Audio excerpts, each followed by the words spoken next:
लैंगिक शोषणामधल्या आरोपींना पॅरोल देऊ नका, विधी आणि न्याय विभागाला मुख्यमंत्री फडणवीसांचे निर्देश. तर नसरापूर प्रकरणामधल्या नराधमाला फाशीच्या शिक्षेसाठी चार्जशीट दाखल करणार, एकनाथ शिंदेंची माहिती. नसरापूरच्या नराधमाला हाल करून संपवा, मनसेचे अध्यक्ष राज ठाकरेंचा संताप. आंदोलकांवरती लाठीमार करण्याची तत्परता गुन्हे रोखताना कुठे जाते, राज ठाकरेंचा सरकारला सवाल.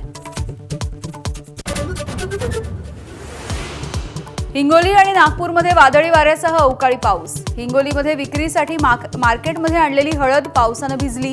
पुढील 2 ते 3 दिवस विदर्भामधल्या काही जिल्ह्यांना पावसाचा इशारा. पश्चिम बंगालमध्ये सत्ता स्थापनेला वेग. 9 मे रोजी होणार शपथविधीचा सोहळा. अमित शहा आणि जेपी नड्डांची पर्यवेक्षक म्हणून नियुक्ती. सुवेंदू अधिकारी, समीक भट्टाचार्य, दिलीप घोष यांची नावं मुख्यमंत्रीपदाच्या शर्यतीत आघाडीवर.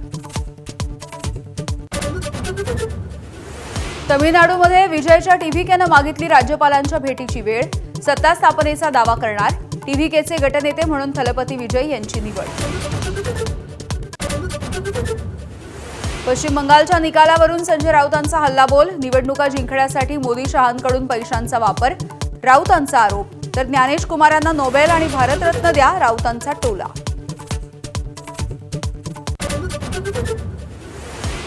कल्याण रेल्वे स्थानकामध्ये एसी लोकलच्या टपावरती माथेफिरू चढला. प्रवाशांनी माहिती देताच रेल्वे पोलिसांनी माथेफिरूला खाली उतरवलं. माथेफिरूच्या प्रतापामुळे मध्य रेल्वेचा 20 ते 25 मिनिटं खोळंबा.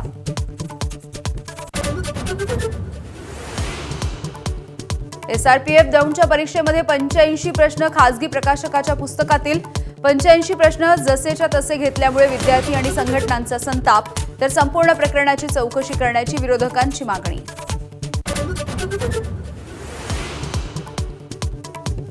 आणि डॉलरच्या तुलनेमध्ये रुपयाची ऐतिहासिक घसरण. रुपया 95.39च्या विक्रमी नीचांकी पातळीवर.